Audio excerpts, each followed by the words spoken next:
Alors, s'adressant à moi, il me parla ainsi.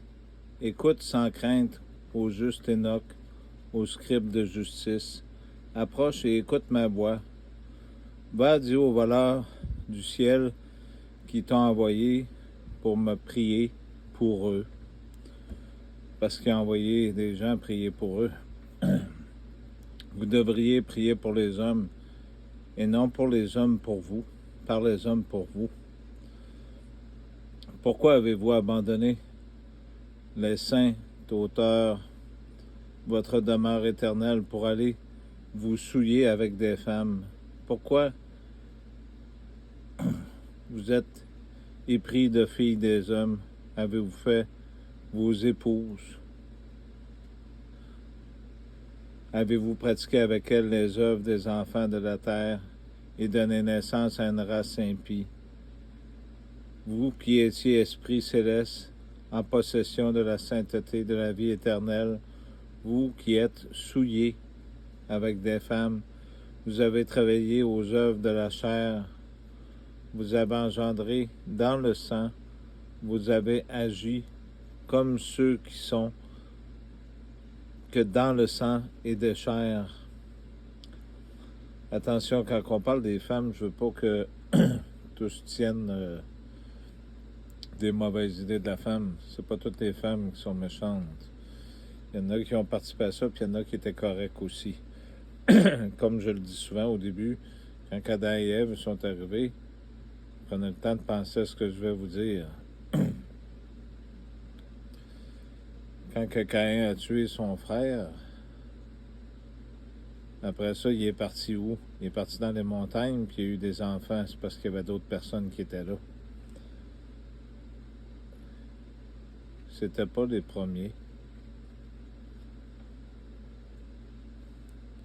C'est un peu comme je disais, le dernier cavalier. Il y avait quoi? Il y avait une couronne et son arc. Un arc. Quelqu'un qui a un arc, qui a des cheveux longs. Ça vous prend-tu des détails de plus? Eux, ils ont créé pour mourir. C'est pour ça que Jésus il a ouvert la porte à tout le monde. Et tout le monde qui allait croire en lui. Ceux-là qui rient de Jésus, ou qui rient même de son rang ou de sa race, comme vous dites, vous allez être punis pour ça. Voilà pourquoi je leur ai donné des femmes, afin qu'ils puissent cohabiter. Eux, ils ont créé pour... Attendez. Eux, ils ont été créés pour mourir. Voilà pourquoi je leur ai donné des femmes, afin qu'ils puissent cohabiter avec elles, engendrer des enfants, perpétuent leur race sur la terre. Mais vous avez été créés de pur esprit. Dès le commencement, vous possédez une vie éternelle. Vous n'êtes point sujet à la mort. Aussi, ne vous ai-je point donné de femme parce que, esprit pur, vous devriez habiter dans le ciel. Et maintenant, les géants qui sont pris du commencement, du commerce de l'esprit de la chair, sont appelés sur la terre de mauvais esprits, et leur demeure sur la terre sera sur la terre. Ils précéderont à leur tour de mauvais esprits parce qu'ils tiennent au ciel par un côté de leurs êtres, parce que c'est des saints veilleurs qu'ils tirent leurs origines. Ils seront donc de mauvais esprits sur la terre, et on les appellera esprits du mal. La demeure des esprits célestes est dans le ciel. Mais c'est la terre qui doit être la demeure des esprits terrestres qui sont nés sur la terre. Les esprits des géants seront comme les nuages qui portent sur la terre les fléaux de toute espèce, la peste, la guerre, la famine et le deuil. Ils ne boiront ni ne mangeront, invisibles à tous les regards.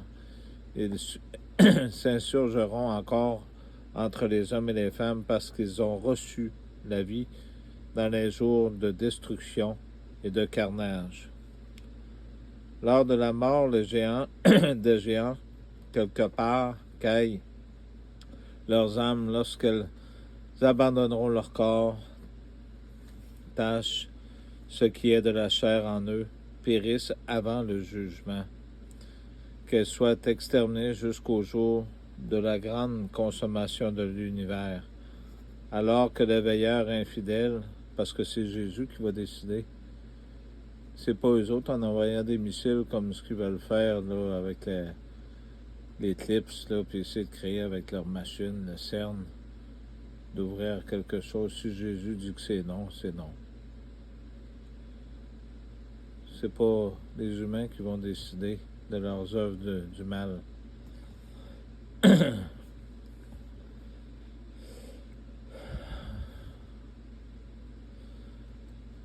Alors que les veilleurs infidèles et les impies seront détruits pour toujours.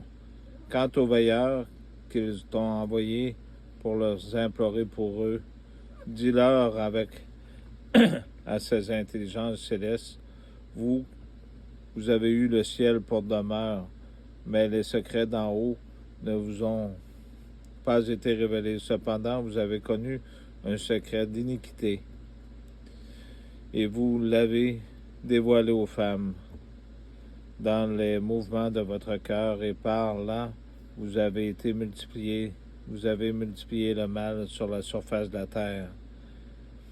Dis-leur donc, jamais vous n'obtiendrez grâce, ne jamais vous recevrez, vous, la paix. Puis, ils m'enlèvent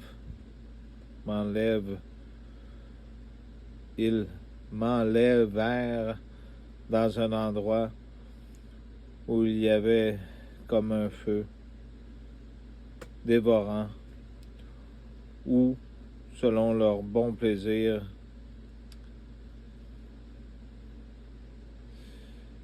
sur une montagne dont le sommet s'élançait dans les cieux. Et je vis les trésors des éclairs et des tonnerres aux extrémités du ciel, dans les endroits les plus profonds. Il y avait là un arc de feu et de flèches dans un carquois, et une épée dans le feu, ou toute espèce d'éclair. Puis ils me transportèrent auprès des eaux jaillissantes du côté de l'Occident. C'est important, là, on commence à rentrer dedans. Parce que dans l'autre page d'avant, hier, j'ai donné quelques petits détails. Pardonnez-moi, avant hier. Parce qu'il y a un projet dans le Grand Nord. Parce que je vais vous la lire, la ligne. Vers le feu du soleil couchant. J'arrive donc à une rivière de feu qui coulait comme de l'eau, se jetant dans la grande mer occidentale.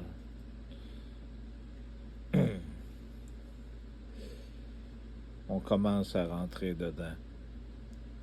Si vous voulez que je vous donne plus de détails, je vais vous en donner plus si ça vous intéresse. Il n'y a pas beaucoup de gens qui sont là, mais déjà vous êtes nombreux à vouloir savoir la vérité. Je vis tous les grands fleuves et j'arrivais bientôt au milieu des noires ténèbres dans ce lieu où toute chair émigre. Je vis les montagnes de ténèbres qui produisent l'hiver à l'endroit d'où l'eau s'écoule dans les abîmes respectifs.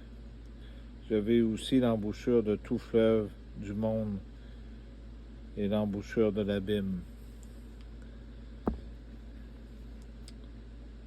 On est ici dans le fleuve. Parce qu'ici, avant, quand on rentrait dans cet endroit, dans les anciens peuples, avant qu'il y ait même d'électricité, cette lumière, quand il y avait la lune, des richesses reflétaient comme des trésors.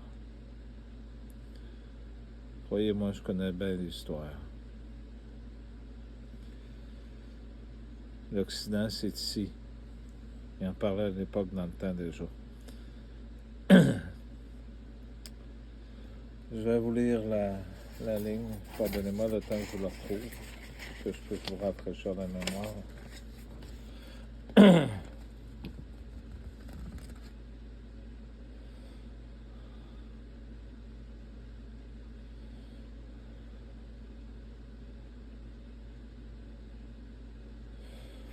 Bon, de ce trône puissant qui s'échappait des torrents de flammes.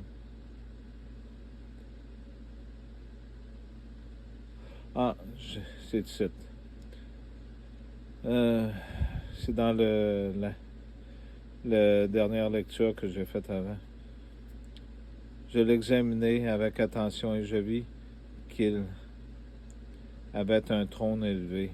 Parce que le trône de Dieu, c'est ça, l'eau de cristal, parce que l'eau de la vie, c'est l'eau bleue qui nourrit les arbres, qui nourrit les plantes, qui nourrit les animaux, qui vous nourrit aussi.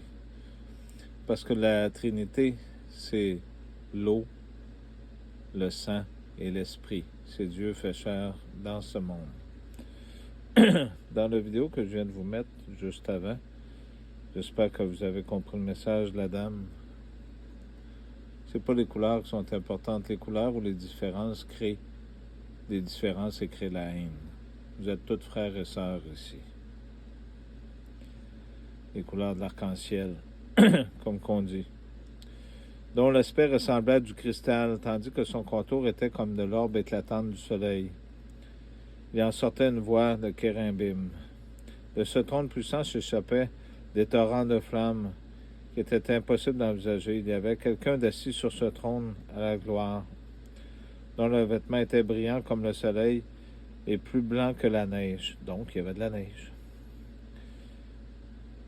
Et aucun ange n'était capable de regarder en face glorieux, le magnifique, ni de s'y approcher de lui. Aucun œil mortel ne pouvait contempler. Un feu brillant brûlait autour de lui. Il s'élevait aussi devant lui un feu et une grande étendue, une sorte qu'aucune de ceux qui entouraient ne pouvait approcher. Et des myriades de myriades étaient devant lui, d'anges. Il y avait, parce que, vous savez, quand que je disais, dans l'époque, dans le temps du passé, parce que vous autres, vous les avez appelés les Indiens, c'était des hommes de la terre. C'était pas des Amérindiens. L'Amérique est arrivée après. Les anges, vous autres, vous avez des ailes en arrière, ils ont des plumes. Les grands chefs, eux autres, portaient des casques avec des plumes, par respect. Parce qu'eux autres, ils remerciaient. Ils ne demandaient pas. Ils n'avaient besoin ni de conseils, ni d'assistance. Le saint qui se formait sa cour ne le quittait jamais, ni jour ni nuit. Je m'approchais autant que je puis... c'était pas ce bout-là que je voulais vous dire, mais il y avait ce bout-là aussi, là, qui était intéressant. Dalle de lumière, mur... attendez une minute, je vois ça.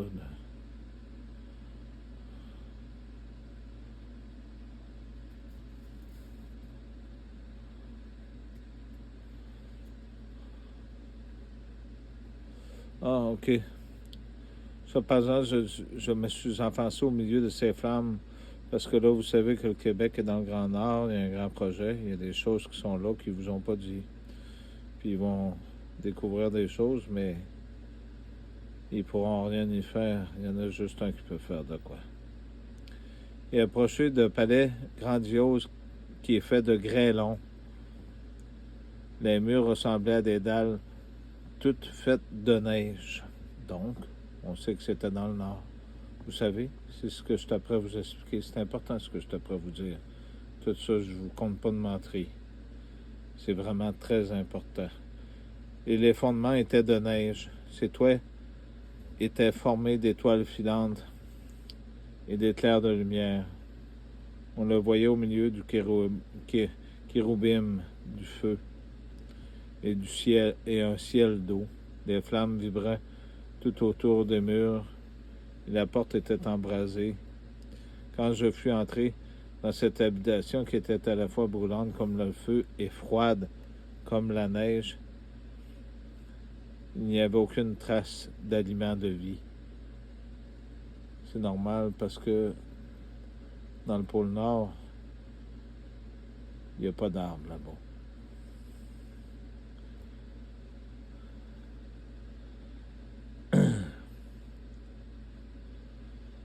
C'était ce que je voulais vous dire en terminant pour ce soir.